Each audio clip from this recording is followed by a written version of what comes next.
अच्छा बाबू, हम गायक विक्रम बिहारी आप सभी भोजपुरिया श्रोता समाज के गोड़ छू के पांव लगी करत हैं। आवारा स्टूडियो के माध्यम से बिरहा भेजे थे करंट मैटर। हमके आशा ना पूर्ण विश्वास हो ये कहानी आप जरूर पसंद करी हैं। अपने छोटे भाई विक्रम बिहारी के प्यार दुलार आशीर्वाद दिहल जाई। 4 लाइन भूमिका से भाव कवि जी दिलन कैसे।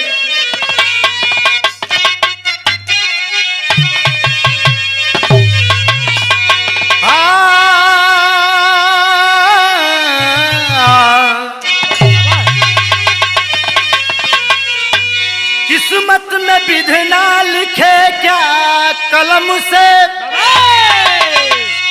कहाँ जिंदगी किस कदर मोड़ लेगी,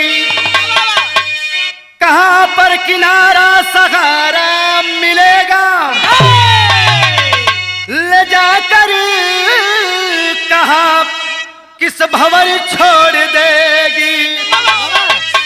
कभी राह देती कभी छाव देती, अरे कभी जिंदगी में मचाए बवंडर। प्रारब्ध का मारा इंसान बेचारा, किस्मत से ही कुछ लिखे कभी सुरेंदर।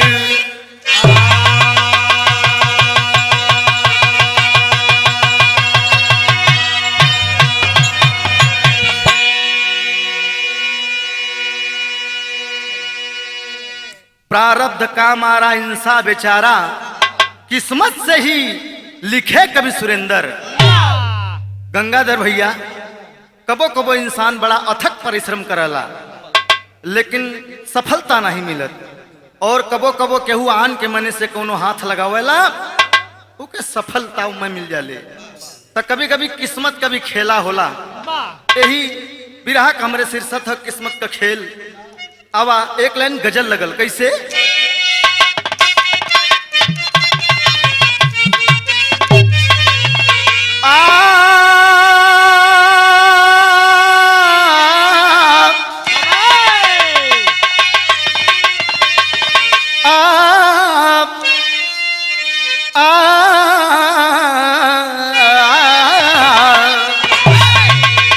अरे पिया, अरे पिया जिसको चाहे सुहागन वही है,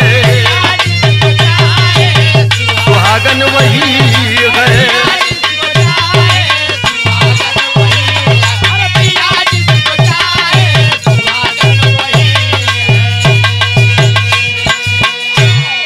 पिया जिसको चाहे सुहागन वही है।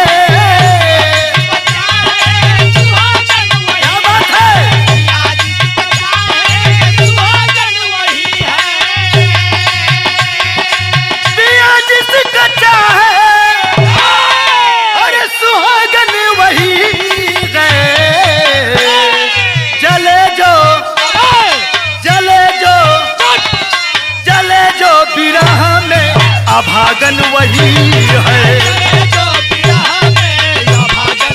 अरे वही है।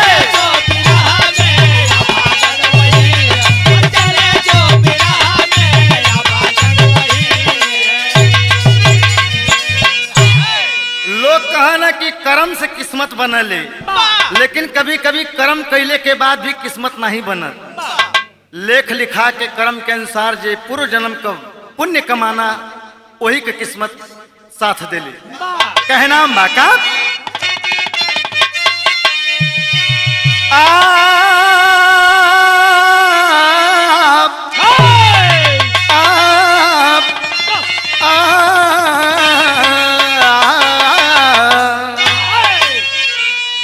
अरे मिले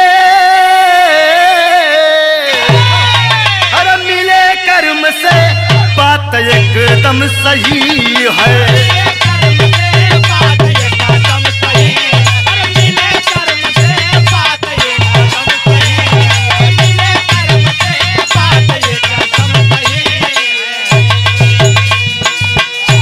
मिले कर्म से बात एकदम सही है।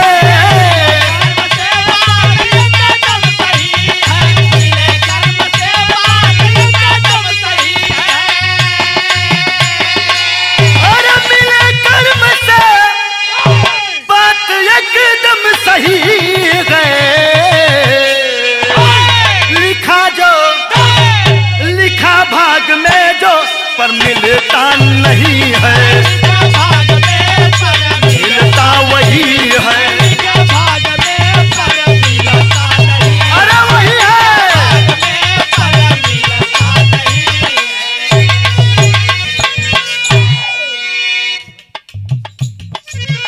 कहानी की शुरुआत नजम से लगल, कैसे भैया?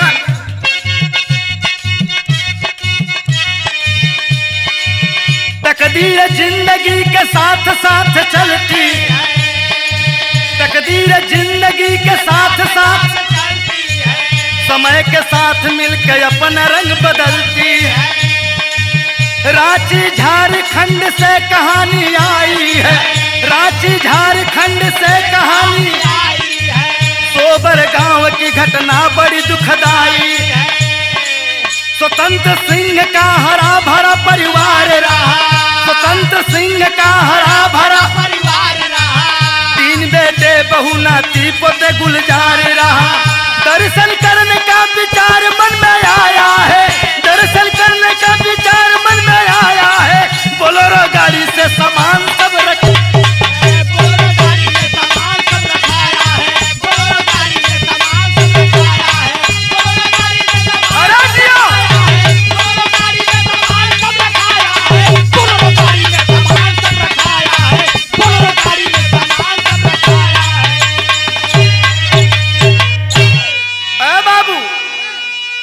समझला ये बात हो कहाँ के? आप चल जीबा झारखंड में, जहाँ के रहे वाले स्वतंत्र सिंह बड़ा ही गुलजार परिवार हो। 3 ठे बेटवा, तीनों बेटवन के शादी हो गल, पतो हो आइल है, और तीनों के 1-1, 2-2 ठे लड़का हुए, कोनो 10 साल का, कोनो 12 साल का, कोनो 14 साल का। स्वतंत्र सिंह सोचत हुए कि काहे न सावन का महीना आइल हो, बाबा धाम बड़ा लोग दर्शन करे चलत हुए, हमार पूरा लइकन के शादी विवाह हो गए, नाती पोता सबके हो गए, और मनौती मनले है कि बाबा धाम चल के दर्शन पूरे परिवार समेत करब।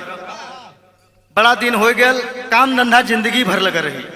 सुभाष भैया यह मन बना के स्वतंत्र सिंह अपने निजी गाड़ी बोलेरो में सामान वामान रखवा के और पूरे परिवार के समेत बैठ के चलल हुए। घरे 2 ठे बेटवा, जिनका नाम तरुनायक और अरुनायक, छोटका बेटवा साथ में, और तीनों पतोह, 3-4 ठे नाती हुए। स्वतंत्र सिंह चल देना, और जब चल देना तो एक लाइन गीत लगल भैया, कैसे?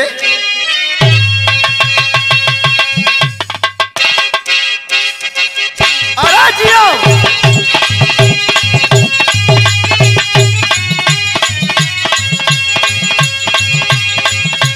देखा, हमारे मास्टर भैया संकेत करत हुए, कौनो दुल्हन बड़ा परेशान है, दुल्हा उतना नहीं हो, आखिर फोन के शिकायत करत है का? ए करे जाओ, ए हमर सोना, एहो परदेस पिया ना आई बक्का हो, एहो परदेस पिया ना आई बक्का हो, असो कर जा छछना जाई बक्का हो,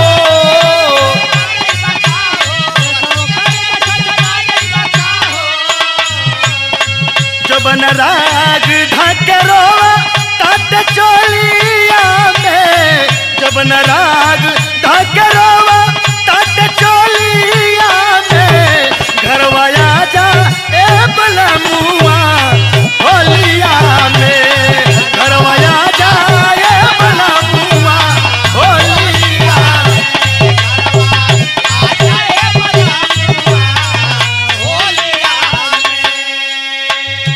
भैया तरज से बढ़िया कवि जी फरज लिखल है, का लिखलन? अरे मन में रहल उल्लास बड़ा भारी, उल्लास बड़ा भारी, मन में रहल उल्लास बड़ा भारी,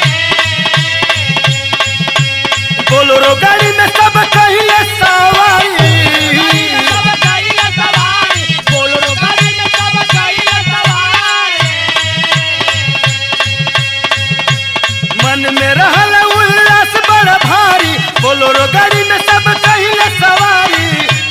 कबो नवराई यही जहानावा में, कम कबो नवराई यही जहानावा में, चल के तारा सान करब बाबा धामावा में, बाबा धामावा।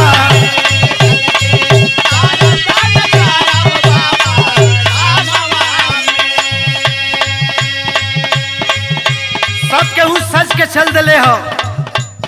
स्वतंत्र सिंह चेतावत हूँ अपने बड़का लड़का मझिलका लड़का के सुना, टाइम से खाना वाना बना के खा लिया जा, 2-3 दिन का सफर हो जाए के बाबा धाम के दर्शन करके और सकुशल लौट आवल जाई।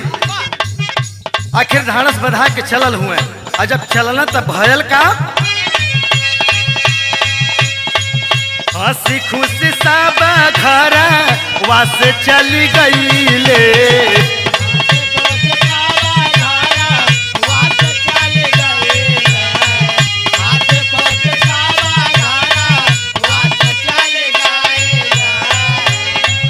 बड़ छोटा भाई घर वापे रही गईले,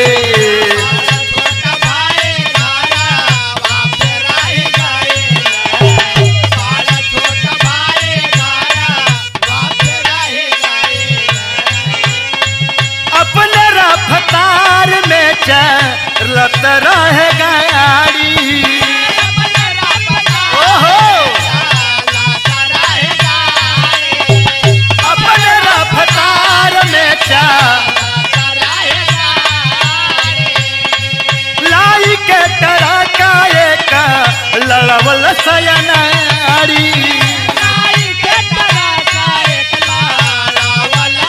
क्या बात है।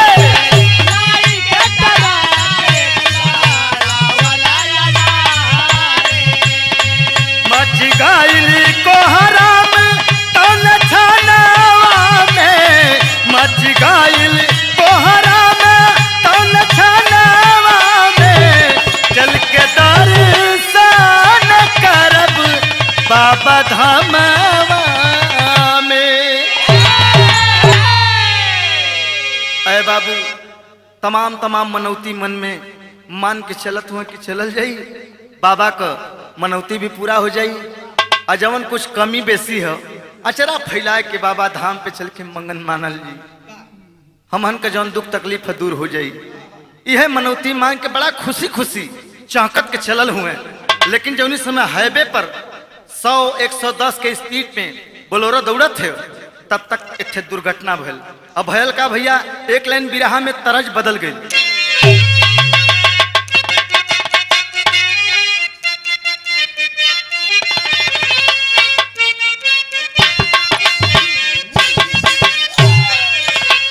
वह गीतिया लगल कि सुन बल्लारी हो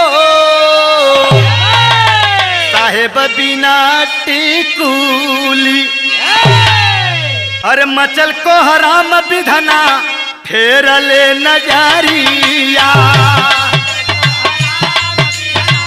फेर ले नजरिया,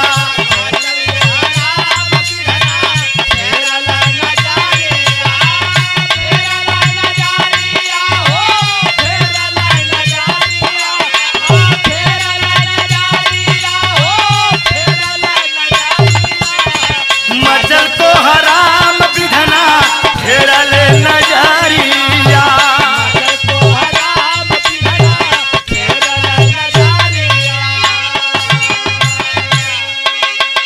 संकट में जीवन घिरल, संकट में जीवन घिरल, दुख के बदरिया, रे मचल को हराम विधना फेर ले नजरिया।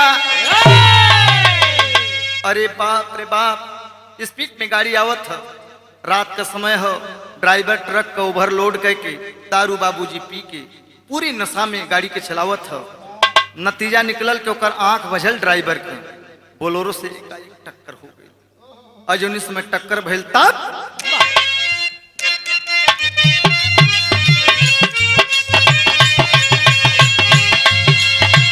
गाड़िया के भीतर सब जनता बिगैले बाबू,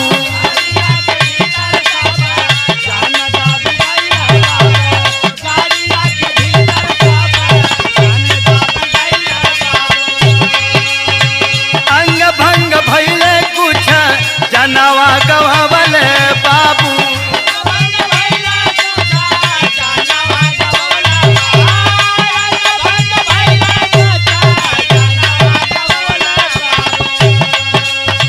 जियत रहल दादा यौरी, जियत रहल दादा यौरी, ड्राइवर से ही घारिया हो, मचल को हराम विधना फेरल नजरिया हो।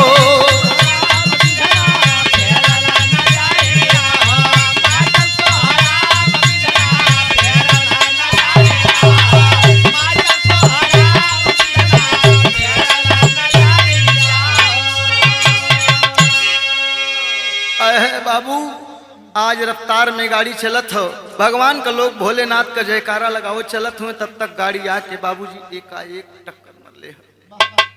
बेलोरे पूरे गाड़ी के अंदर धंस गया है भैया। केहू का हाथ टूटल, केहू का गोड़ पिसा गल, केहू का खोपड़ी टूट गल है।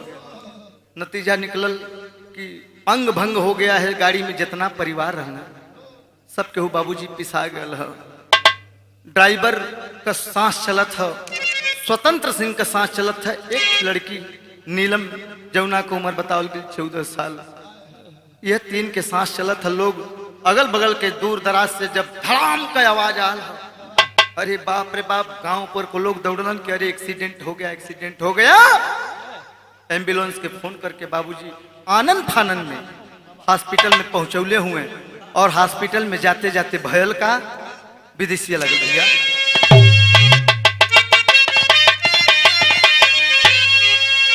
अरे दर्शन के जाते रह गले, अरे तोहरे गोसैया हो, अरे बिचवा में कैसन बोरलन वरिया।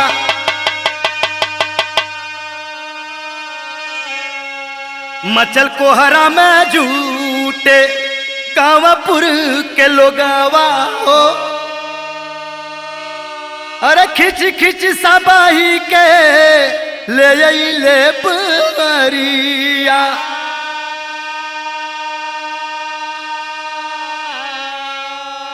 चाचा चाची माई भाई और बहनिया हो, अरे छोड़ल जहान नहीं कवनो सरिया।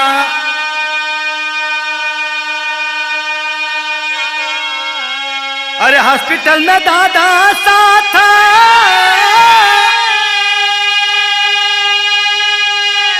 ए भैया छोड़ के परैले हो,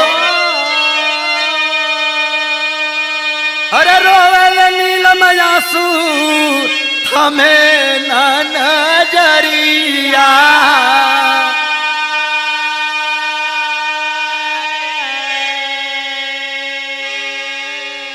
आए है बाबू, आज एम्बुलेंस में नीलू जौने के प्यार से नीलम नाम रहल, प्यार से नीलू नीलू कहें, 14 साल के बिटिया पूर्ण होश से है, ओके कोनो कुछ क्षति नहीं पहुंचल हो, होश में हो। दादा के देख के घबरात है, छटपटात हो। एक तरफ पूरा आधा गाड़ी चढ़ गल हो, खून से तराबोर हुए हुए, ड्राइवर भी तराबोर हो। नतीजा निकलल कि हॉस्पिटल पहुंचत पहुंचत बाबू आज दादा दम के तोड़ दिले हुए, ड्राइवर भी दम तोड़ दिले हुए। नीलम देख के छाती पर बाबू कपार कुचत थे, पीट के छाती रोवत कि दादा तो ही ने मान सम्मान दुलार देत रहा, अब हम के दुलारी। माई हमारी चल गई, चाची चल गई, भैया चल गए, के करे सहारे अब परिवार हम लोगन का जी। अरे बाप रे बाप, गांव पुर के ले जे जहां से सुन ले हॉस्पिटल में सब क्यों पहुंचल, बच्ची के छाती से लगा के चचा आज दुलारत हुए। और नायक कहे की बिटिया घबरा जिन, भगवान तो है सकुशल रख ले हूँ, तो वहीं के देख के अपन करे जा मन जुड़वा ले बोल।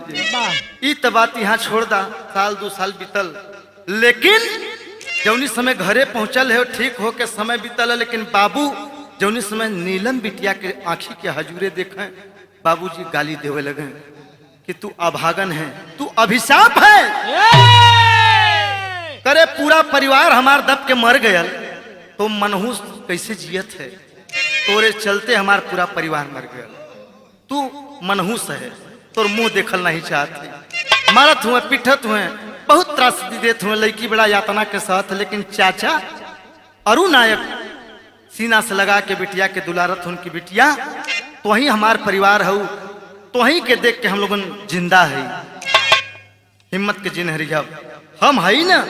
बाबू कुछ बोलत हो तो बुरा जिन, लेकिन भयल का भैया बिरहा शैली लगल।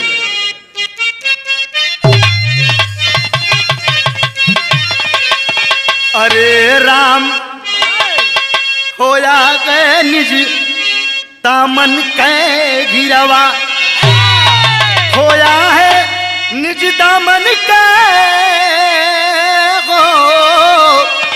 हो खोया है निज दामन के हिरवा। रोती दसो दिशाएं अंबर भी गए, रोया यर हो, रोया यर हो।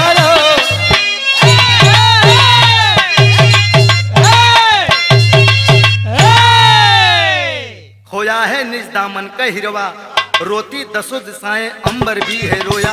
खोया है निज दामन का हिरवा। परिवार में केहू नहीं हो, एक ठे बिटिया हो, लेकिन गम में परिवार के बाबू आज दारू पिए लगना है। नतीजा निकलन के चट्ठे शराबी डेली दुआरी जुटे रहे, रोज शाम के दारू पी के अपने गम के भुलवावत हुए, मन बिगड़ गल हो। तब भयल का भैया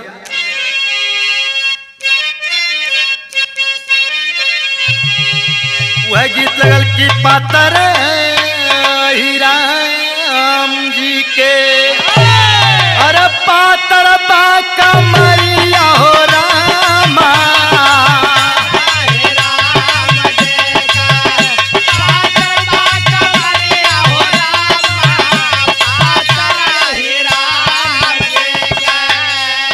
अरे पातर ही राम जी के, अरे पातर बा कमरिया हो रामा।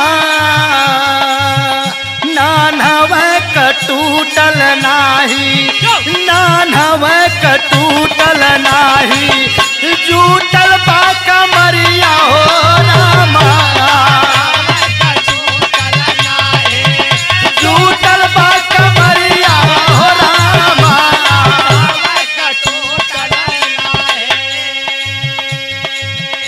लेकिन भइल बा अन्हार जग, भइल बा अन्हार जग, लौके ना सहरवा ए बाबू।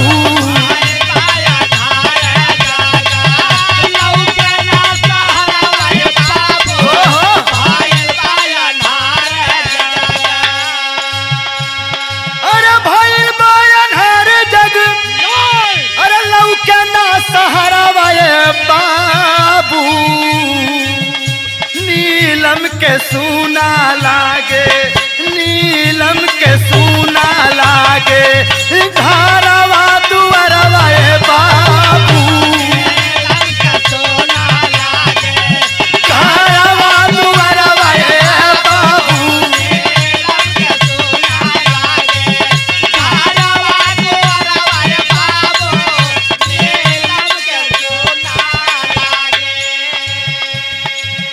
कही के या भागिन बाबू देवे हरदम तानावा।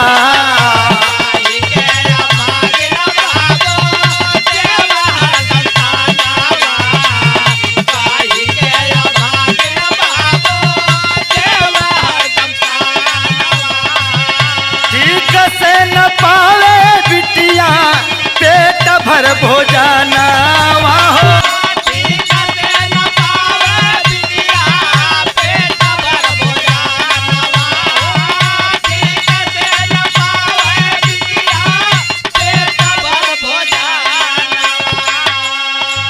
सब कुछ भूलैली पवली, अरे चाचा का दुलरवा ए बाबू। नीलमा के भावे नाही, घरवा दुअरवा ए बाबू।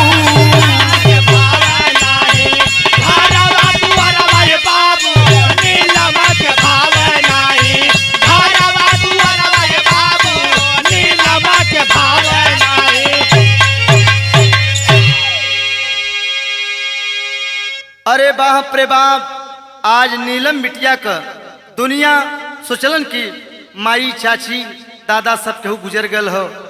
बाबू हमके देखिए, कम से कम जिंदा देख के हमके खुशी मनई है, गले से लगई है, प्यार दुलार दी हैं। लेकिन जौने बाबू के ऊपर हम उम्मीद कैली, वह बाबू दारू पी के चट्ठे शराबी गोरिया के हमार बेइज्जती करत हुए, मारत हुए, पीटत हुए।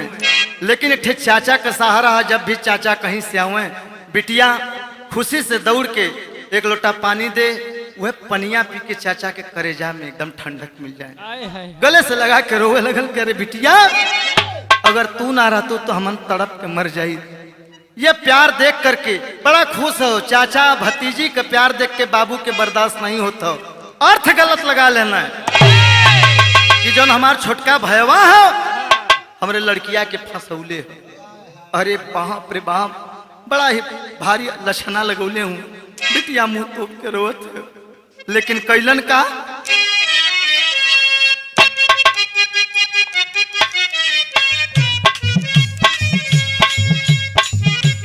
अरे निमिया के दरिया के डलिया बुनल बा, निमिया के दरिया के डलिया बनल बा, निम के पतैया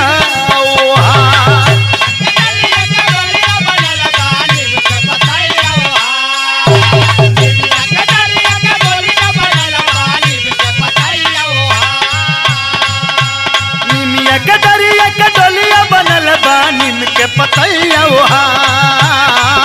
देवलोक चालानी भवानी न हो, देवता बना ले कहा।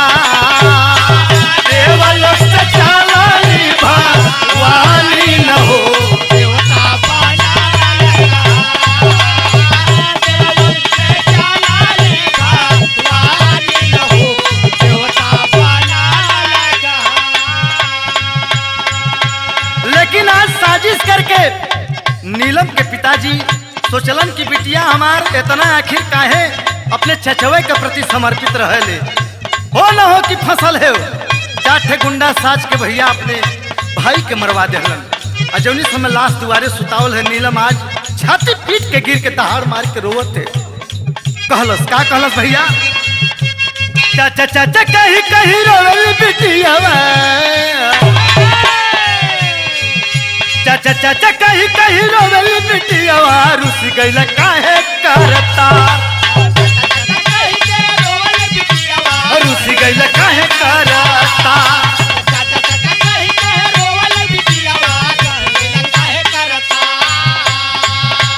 चाचा चाचा कहीं कहीं रोवल बिटिया, रुस गइल काहे करता। दादा माई चाची साथ भैया छोड़ गइले, बाबू दिहले दूत का। दादा माई चाची साथ भैया छोड़ गइले, बाबू दिहले दूत का।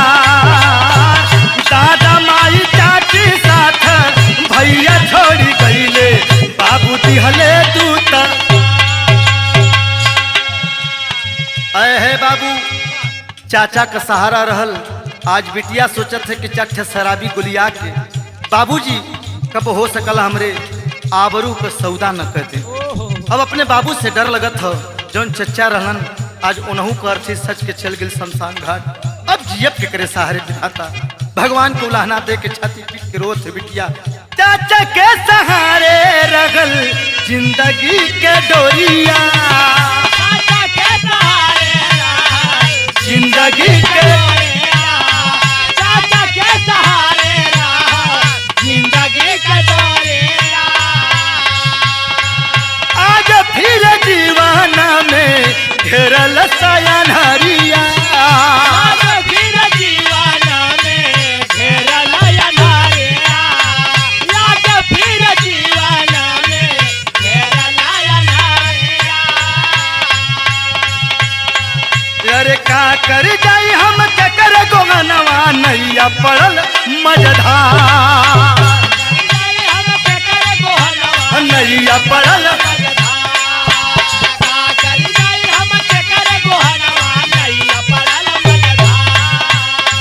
कर जाई हम के कर गोहनवा, नैया पड़ल मझधार। चाचा चाची साथ भैया आज छोड़ गईले बाबू दिगले दूतकार। अरे बाप रे बाप, सहारा छिन गेल। मतारी बाप चाचा चाची दादा केहू अब बचल नहीं। बाबू रहलन, बाबू भी हमसे पराया हो गिलन। चाचा एक ठे मानत जानत रहलन, चाचा के भी मुद्दई बाबू मरवा देलन। घर छोड़ के सोचलस कि अब जान दे दे। यह मन में ठान के चलल है। और जब जौनी समय आगे कदम के बढ़ौले है, तब पहपट लगल भैया।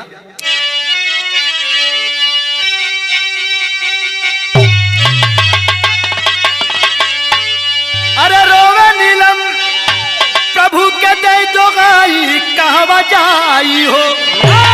अरे रोवे नीलम प्रभु के दे दो गाई कहवा जाई हो। अरे अपने बाबू बन गईले कसाई कहवा जाई हो।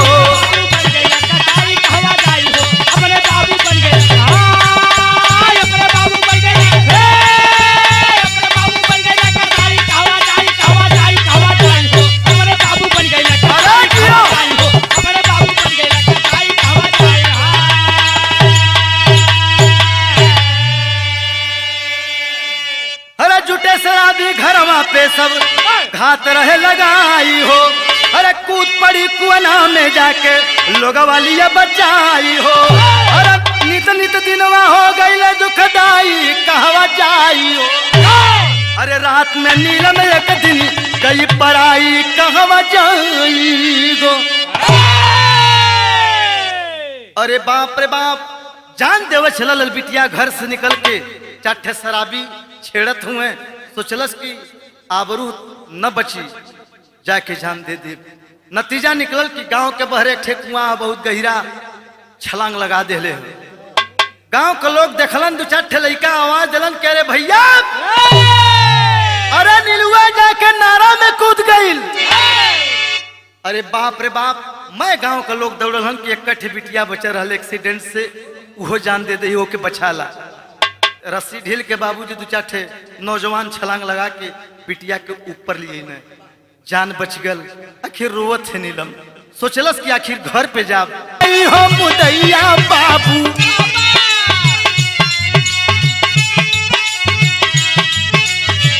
कर तोहर शादी जब नौकरी लगा।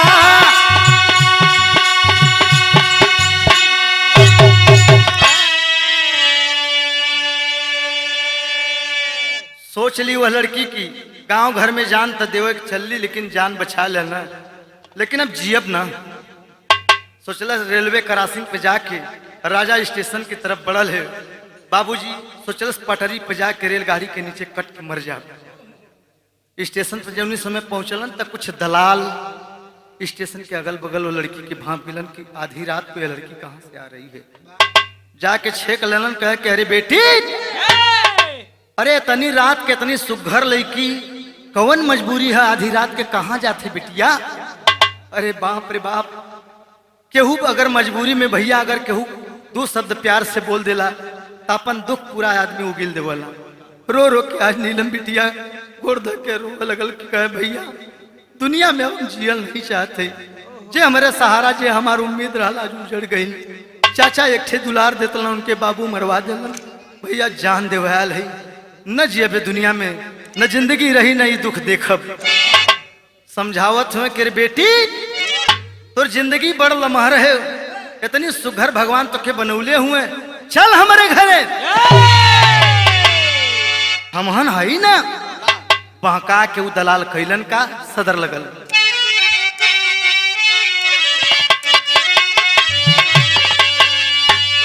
अरे पहुंचे है सोना गाछी, अरे जाई के पुजरिया। अरे कैली हले सौदा पापी कोठावा पे जा।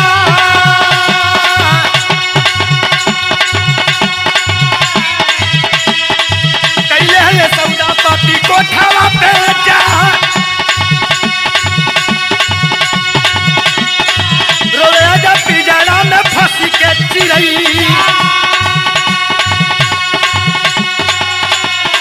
मारनी तकोड़ावा मलकिनिया चला।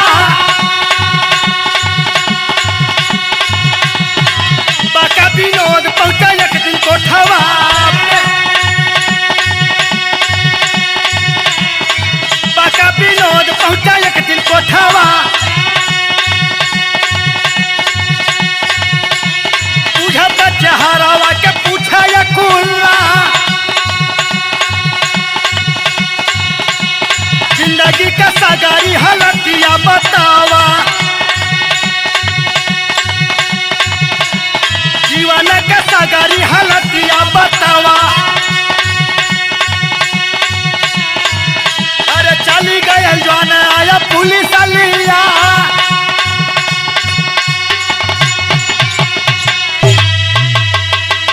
अरे नीलम के कोठवा से मिलला यजदिया। अरे दोनों मिलके लिए यार किस्ता हो चलाए देखा।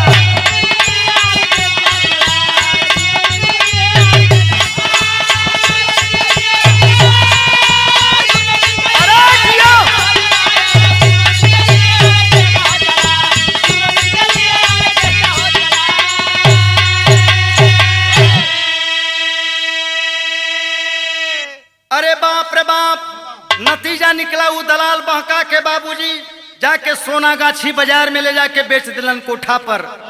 तमाम रुपया लेकर के चले आए हैं जौनी समय कोठा पे बैठोलन के। अरे भैया, अरे बहनिया जा बैठ जाते तो के कुछ सामान कपड़ा लत्ता लेके आवत है, आवल जाई तब हमारे साथ हमारे घरे चलिए। भोली भाली वह नीलम सिंह बैठी है, तब तक कोड़ा लेके हाथे में मलकिन पान कचरत के ऐठत के चला लाओ थे। का लड़कियां क्या बैठी है?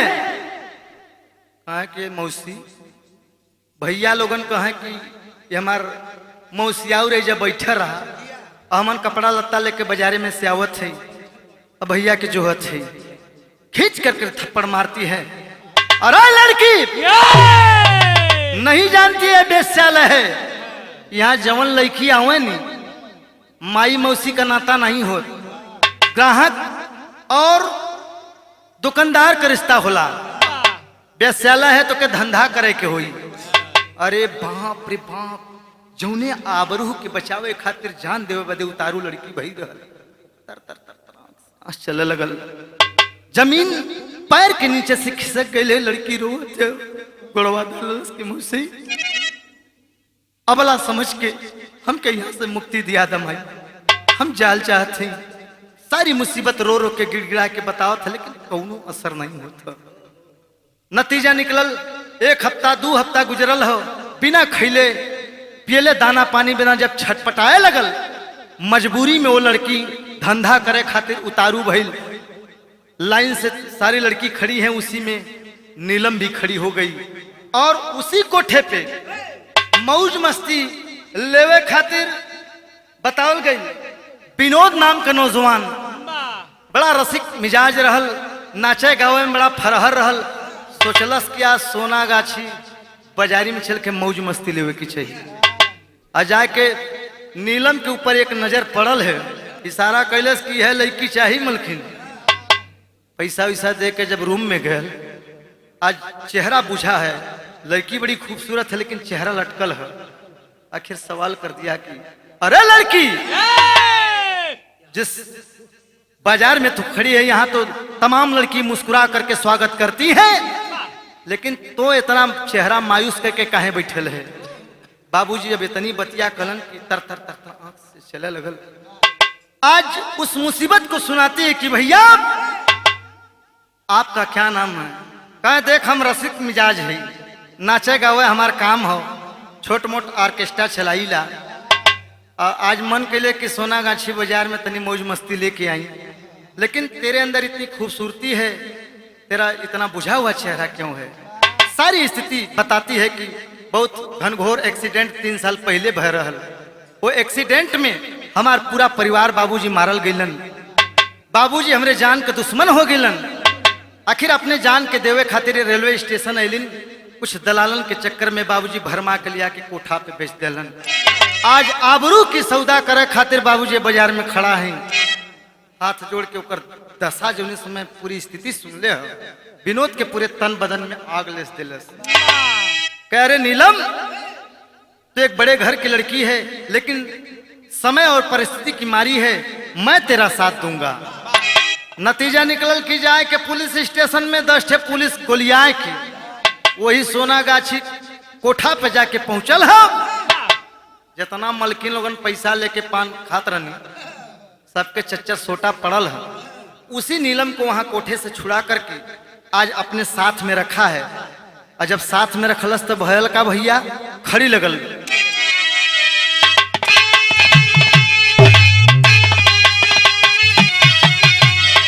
अरे गिरता गिरता अरे गई पड़ाव कपाई जिंदगी, अरे मिलन जीवन के संगतिया मुस्काई जिंदगी।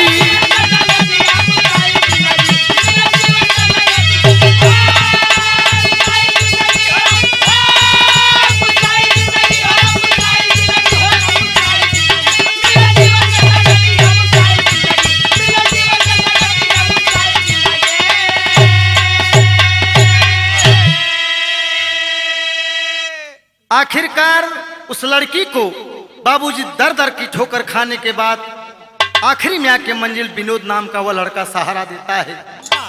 निर्णय कैलस कि भैया अब दुनिया में भटके से जरूरत नहीं है, तो ही हमारा दामन थाम ला, अब तोहरे भरोसे हमारी जिंदगी है।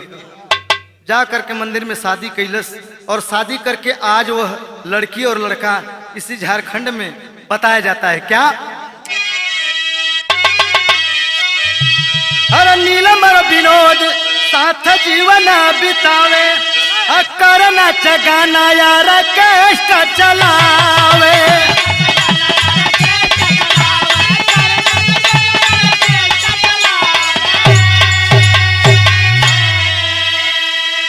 अरे धन्य प्रभु तोहरी प्रभुताई जिंदगी, अरे मिलल जीवन का संगतिया मुस्काई जिंदगी।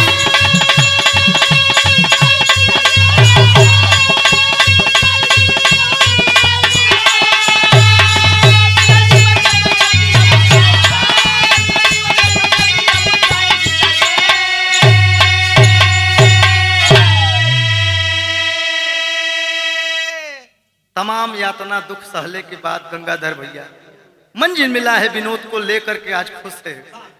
आज दोनों प्राणी ऑर्केस्ट्रा बड़ा खुशी खुशी चलावत हुए और लोग दुनिया उनकर सम्मान करत हो। यही से किस्मत कबो कबो अगर जेकर रूठ जाले जिंदगी के तमाम कोशिश कैले के बाद भी वो कबो सफलता नहीं पावत। एक झटका में अगर किस्मत पलट गई तो जिंदगी के बाजी जीत जाला।